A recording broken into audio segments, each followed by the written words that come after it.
What's up? This is Tom Froming. We've got multiple Twins news items of note that I want to run through. But first off, recording this on October 6th. This is the anniversary of Game 163, where Alexi Casilla drove in Carlos Gomez at the Metrodome in 2009 to win the AL Central for the Twins over Detroit.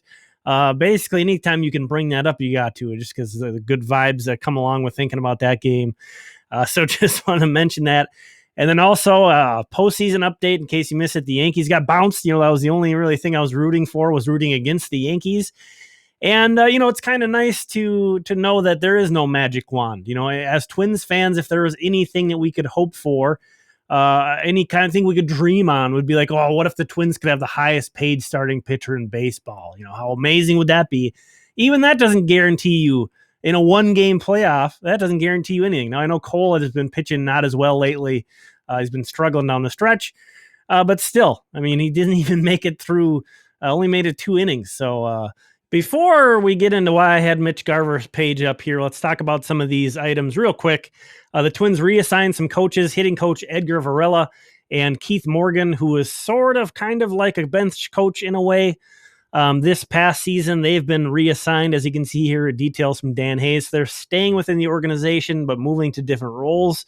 Best of luck to those guys. Hopefully that works out for them. But, some more signs that there's going to be some pretty prominent roles being opened up for the Twins. And hopefully they can attract some nice talent with those roles. Next item of note, the Twins announced their Arizona Fall League roster. It used to be that this was a bit more of like a top prospect league. Now it seems like the past few years it's more of, not that these guys aren't prospects. You certainly send good players to the league. They're guys you want to see more of, guys who maybe missed some time, guys who are maybe changing positions, guys who are trying to get some more innings.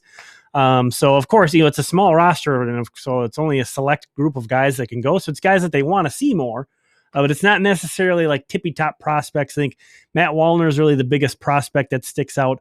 The one notable player who is not on this list was Simeon Woods Richardson, who was sort of originally expected to be on this roster. The Twins decided, let's just get this guy at home resting.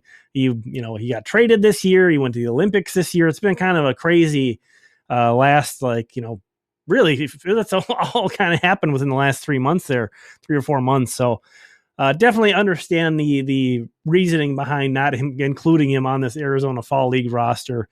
What the hell is this? Edwar Colina, who, he's been hurt. He missed all of this past season with Tommy John. But this is a guy who's only 24 years old. This is a guy who throws 100 miles per hour and has a big league looking slider.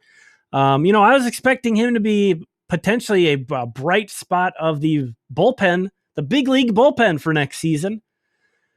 They've lost him to waivers. They've lost him for nothing to the Texas Rangers. Phil Miller here pointing out that, he only has 5 innings above Class AA.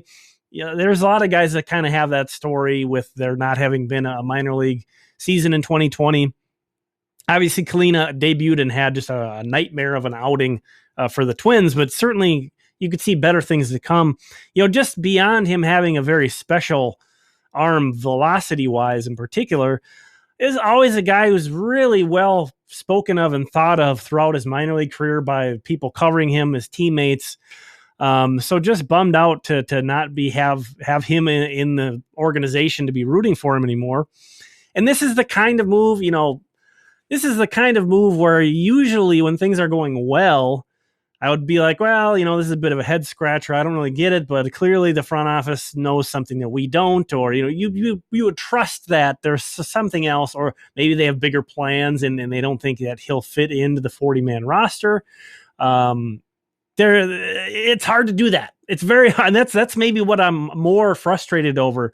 Even as much as I like Edwar Colina, and I'm going to be bummed not to have him again in the system, I'm even more frustrated that there are just these moves around the edges of the 40-man roster that are usually inconsequential for the most part, and most of these guys don't come back to bite you.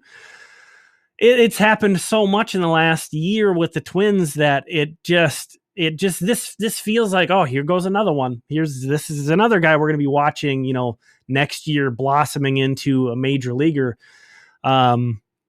Obviously, there was guys on the position player side, hitters that really stung the Twins, but I think that's more forgivable than letting pitchers go, and that's going to be a theme I'm talking about nonstop this offseason is pitching, pitching, pitching, pitching. You cannot lose on the self-scouting on the pitching side if you're the Twins. It's a lot easier of a pill to swallow, even though you missed out on a Lamont Wade Jr. You know what? The Twins still had a very high above average offense anyway.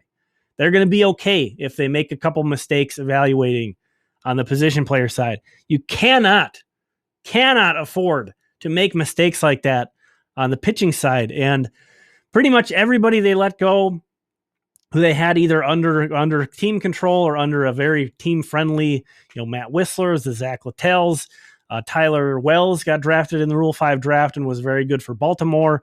I think at one point half of Tampa Bay's bullpen was former Twins minor leaguers. It sucks even with these minor moves. It just sucks to be like not have any confidence that it was the right decision based on what's been happening of late. And that's how I feel on this one. Very bummed to see Edwar Colina going, and I wish I could see why it was happening or have faith in the process of whatever went into this decision. And then finally, we're bumping over here to MLB trade rumors on an article that basically touches on the Marlins catching situation. And I want to point out, this is not like a rumor. This isn't a trade rumor. This is just a sort of a mention down here, just in the list of, hey, these are guys that may be trade candidates for the Marlins at catcher. Mitch Garver is mentioned, as well as Ryan Jeffers. And I think that's interesting because in addition to that, catcher was a position that Aaron Gleeman actually specifically kind of called out to as a position that the Twins may trade from a position of strength to improve the pitching staff. And, the message I want to send here is it's going to suck. I love Mitch Garver. I love Byron Buxton. I love a lot of the guys that have been around, but it's kind of clear that it's time for a turning over. And if you didn't feel like that, if you were going to run it back, you were going to bring Jose Barrios back for one more year and see how that went. Once you committed to trade Barrios, I think you're committing to not necessarily like a rebuild, but certainly an overturning of the roster. And I think there is a chance that Mitch Garver is going to be part of that. I love Mitch Garver. I don't want to see him go, but this means that he's a valuable guy. That he's, that's all that's really the point that's being made here is that Mitch Garver is an attractive piece. Again, he's not going to be a free agent until 2024, so multiple years of team control.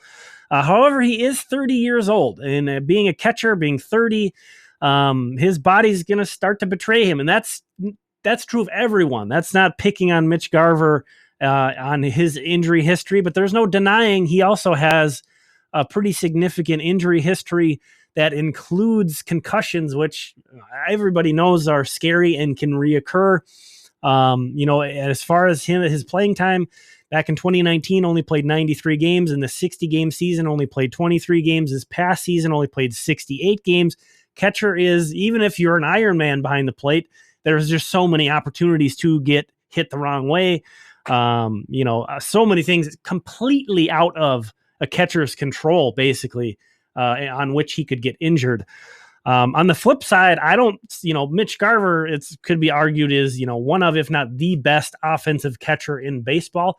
I don't see any reason why his offensive output would diminish at this point. We can see, it's not like he's obviously the 2020 numbers got real ugly, but kind of returning back, it's a K percentage under 30%. That's manageable. It's a lot, but that's completely manageable. Walk rate up above around 13% or so. So it's not like he's this all or nothing slugging, that's the old one trick pony kind of an offensive player.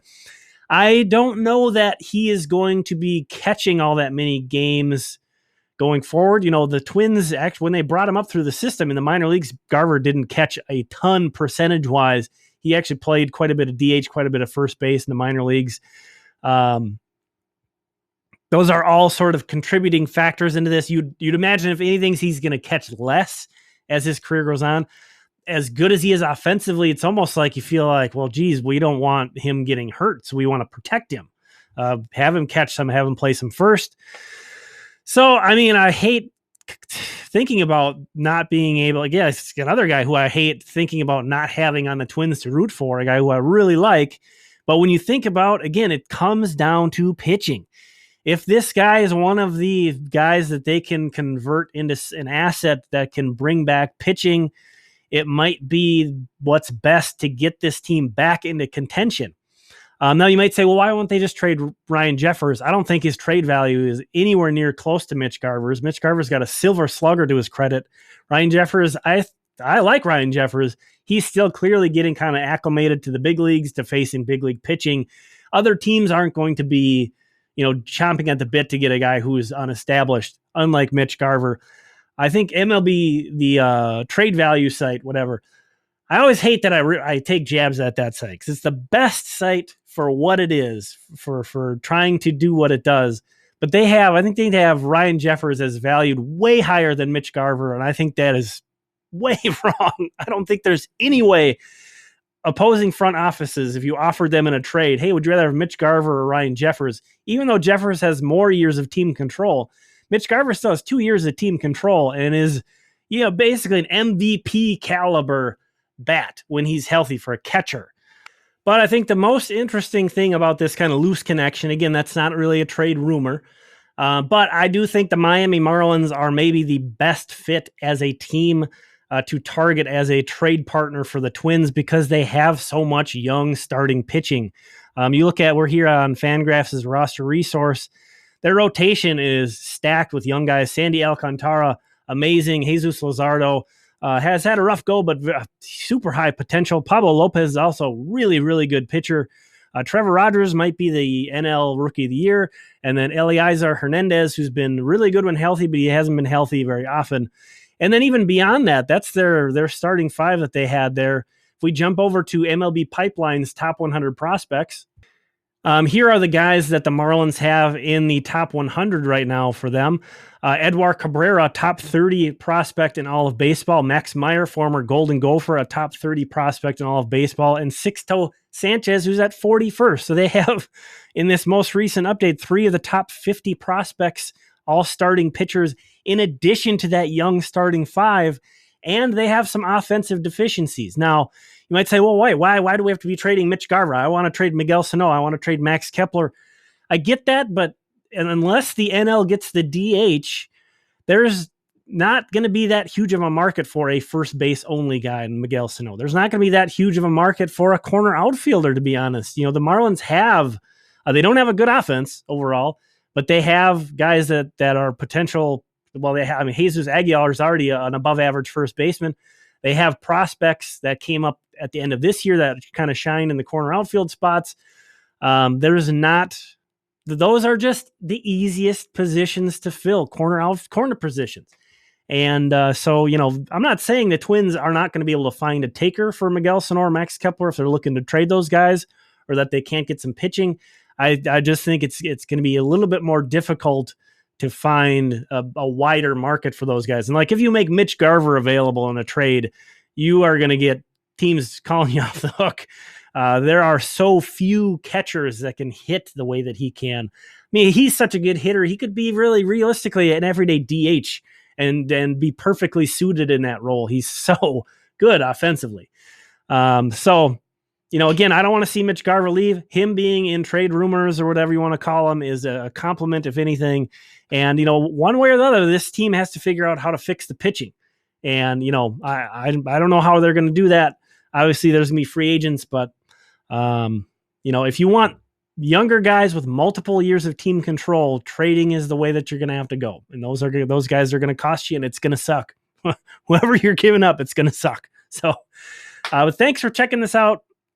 We're going to talk again soon. I'm sure won't be too long before I record again. Please consider leaving a like and subscribing for more Twins Talk here on YouTube.